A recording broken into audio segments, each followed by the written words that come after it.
What if I told you that the biggest game in history was a gardening game? That its record numbers of players is very recent, almost as recent, in fact, as its creation. Maybe you vaguely heard about it, maybe you've even tried it. Today I want to show you its true impact. A game that looks simplistic, basic, almost messy, yet hides a complex system. A garden designed to keep players hooked for as long as possible, with mechanics as sneaky as they are effective. A game designed by a teenager, generating millions of illegal transactions, all starting from a single carrot seed. Welcome to Grow Garden, the game that, in just 2 months, dethroned Fortnite. Come with me, I'll take you onto Roblox, a kind of super library of minigames called experiences. But Roblox isn't just a library, it's also a typewriter for code, a game engine that lets anyone create games and upload them publicly for everyone to play. It's March 22, and a young developer named BMW Lux launches into a new adventure. He creates a simple gardening system. Each player owns a garden where they can plant seeds. You start with a carrot seed, you plant it, let it grow, harvest it, and sell it. There are 3 areas in the game: your garden, the shop where you buy seeds, and the place where you sell your crops. With the money from that carrot, you can buy more seeds, grow more carrots, sell them, and then buy a strawberry seed, which you plant and grow. You get the idea. Plant carrots to plant onions, plant corn to plant mushrooms, until you end up with the Royal Vegetable Garden of Versailles. In just 3 days, the development is done, because BMW Lux isn't just a 16-year-old. He's a prodigy. He already has his own gaming studio, Go Hard Games. His creations, the biggest slide Hobby, the largest slide, very creative rides, and Adopt a Cute Cat, clearly plagiarized from Adopt Me, one of Roblox's top game. All of that made by this 16-year-old. So in just 3 days, we already have what we could call a good Roblox game. Simple to understand, repetitive but progressive, satisfying and very accessible. It's like Farmville back in the day, those annoying Facebook notifications, or more recently Animal Crossing, but stripped down to the bone, with absolutely no story. If I dare make this comparison, it's because Grow a Garden borrows a very common psychological mechanism from those games. What does this game, and this game have in common? A compulsive loop called reinforcement. Reinforcement is a theory from Boris Skinner, who highlighted the carrot system, a simple experiment that explains why all Grow Garden players are rats. Skinner puts a rat in a box. The rat wanders around and eventually touches a lever, which dispenses food. Soon, the rat presses more and more. It's conditioned. That's called positive reinforcement. And that rat is me, when I spend all night planting carrots to make money. If the rat eats, I get an attain. This type of reinforcement, performing an action to always get the same result, is called fixed ratio reinforcement. A simple action always gives me a reward, the taste of simplicity in the end. And believe it or not, but with this raw but effective gameplay base, the game reaches 1000 concurrent players. And on Roblox, that's already impressive. With 2000 new experiences created daily, standing out from the crowd is an achievement. But of course, the game won't stop there.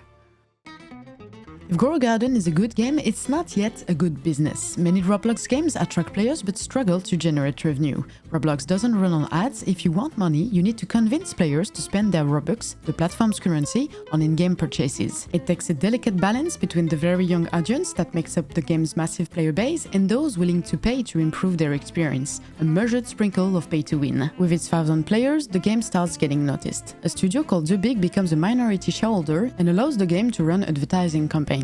But the real game changer here is Jandel Matson. Jandel isn't just anyone, he's on another level compared to BMW Lux. He runs a studio with 12 employees, multiple player communities, and many successful experiences. In short, he knows how to polish Grow a Garden into a real hit. Together, they add the famous mechanics that make gardening exciting. New plants, of course, which can be traded between players, and also animals that speed up progression, obtained randomly from eggs that are, without a doubt, loot boxes.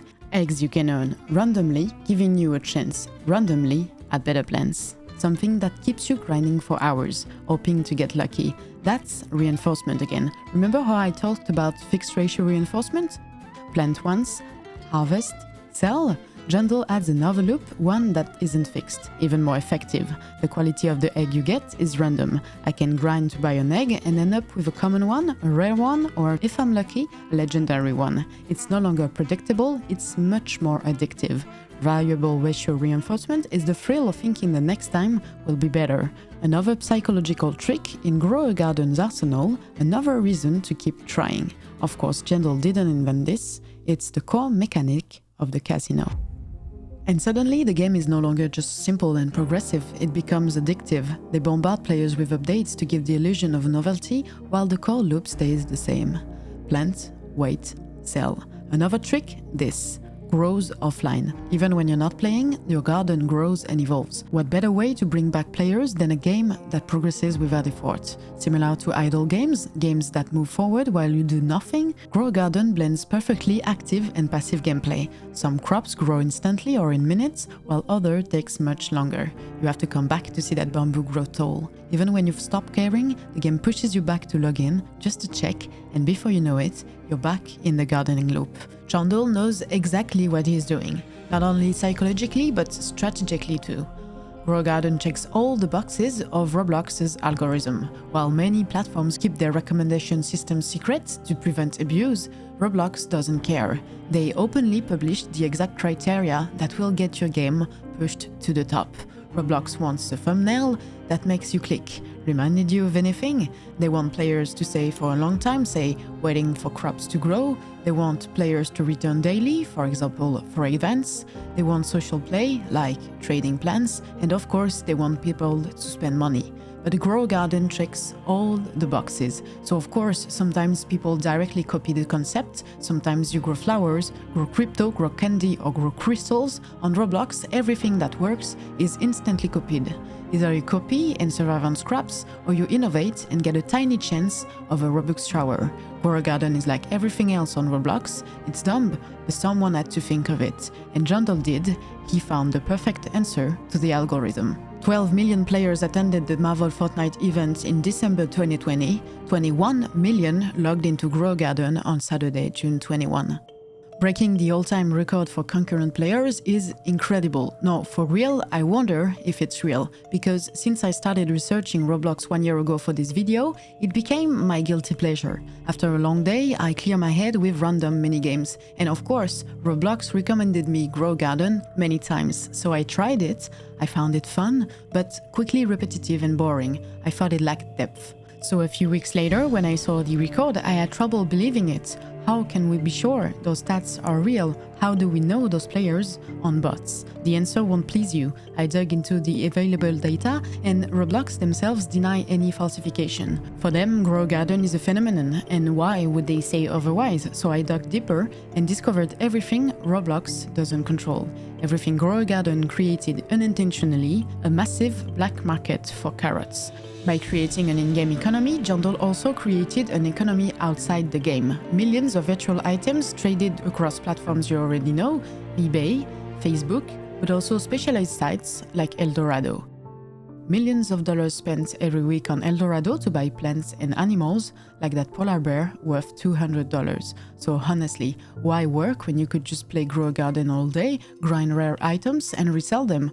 Why not team up with others? Why not build a software that plays for you? Given the game's simplicity, it's doable. And soon you have entrepreneurs exploiting this hit game to the fullest. I told you the answer wouldn't please you because the truth is we don't know. We can't know how many bots are involved. But one thing is for certain, Grow a Garden is still a UFO in the gaming world, a phenomenon as strange as it is popular, talked about by all Roblox players and beyond. I'd like to say it's a beautiful story, a teenage genius who in 2 months earns more money than I will in my entire life, but with success come detractors. People digging up skeletons. BMW Lux may be a genius, but he forgot his manners. Called out by fellow Roblox developers, he seems to be a greedy character, obsessed with success and money. Doxing, stealing IDs, scamming, soon many voices accuse him of shady behavior. He allegedly worked on successful collaborative projects, then kicked out the contributors to keep all the Robux.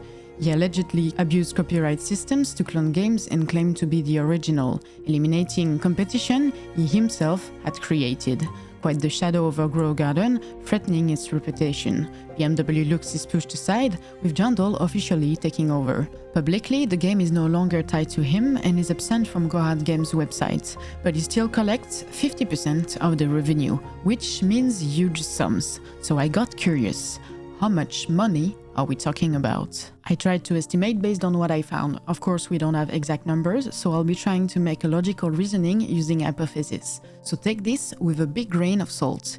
In 2024, Roblox paid out 923 million to its creators. Let's assume 2025 is similar, though realistically it should be higher. Divide that by 12, you get about 77 million monthly. At its peak, Grow Garden was estimated to account for 30% of Roblox activity. That's 23 million for Grow Garden. Half goes to BMW Lux, 11 million in just 1 month. Even if the estimate swings higher or lower, you get the idea. That's a lot of carrots. So of course, Jondal, still in charge, keeps surfing the wave. The strength of Roblox, and Jondal in particular, is that it constantly evolves in the right direction. If some game studios listen to their community, I don't think we've ever seen this level of alignment. With over 11 million TikTok followers, Jondal posts ideas, teasers, and updates about what's coming to Grow Garden. How does he know what to add? He just asks TikTok. A trading feature, 6 million views, 340,000 likes. Daily challenges, 380,000 likes. Don't know what to do, ask the community, 2.8 million views, 40,000 comments. A smooth communication strategy, reactive devs on a permissive engine, an agile and innovative model that fuels the revolution for gaming studios. Grow Garden may not be the most beautiful or sophisticated game, but it's a massive commercial success for Roblox, which didn't even make it. In a struggling industry full of doubt and financial issues, Grow Garden is born from a community model that lets Roblox outsource all risks, all creative and strategic work, while focusing on the engine, servers, and platform. Years spent building a world, a storyline, an identity, not for David Baszucki. Forget quality, here it's all about quantity. Roblox is a craftsman serving countless young creators. If building a game is risky, building a game engine is far less so. A studio that takes no responsibility but shows up at the end of the party to collect the money. A model built on the hopes of millions of young developers working for free, chasing the Roblox mirage. The hope of one day creating the next platform phenomenon, the hope of one day being at the head of their own carrot empire.